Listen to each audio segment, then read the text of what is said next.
এক দফার দাবিতে আজকে এখানে হাজির হয়েছি। আমরা জীবনের নিরাপত্তা, বাংলাদেশের মানুষের জীবনের নিরাপত্তা, সমাজের ন্যায় বিচার প্রতিষ্ঠার জন্য আমরা এক দফার সিদ্ধান্তে উপনীত হয়েছি। এই সরকার কোনোভাবে আর এক মিনিটও ক্ষমতায় থাকার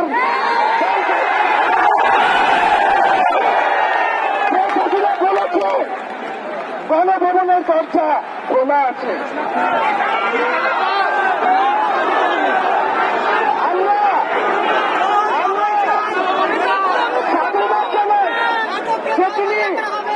বুঝতে পেরেছি যে গণভবনের দরজা খোলা রাখতে হবে।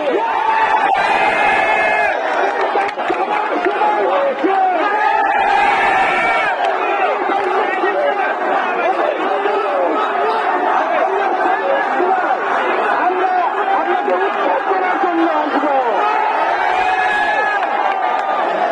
বন্ধুগণ,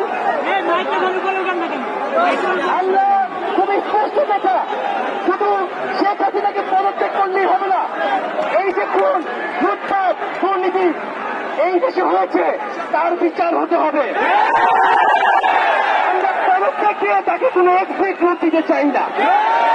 তাকে পদত্যাগ করতে হবে, বিচারের আওতায় আনতে হবে। এবং শুধু শেখ হাসিনা নয়, পুরো মন্ত্রী পরিষদ, সরকার, সবাইকে পদত্যাগ করতে হবে।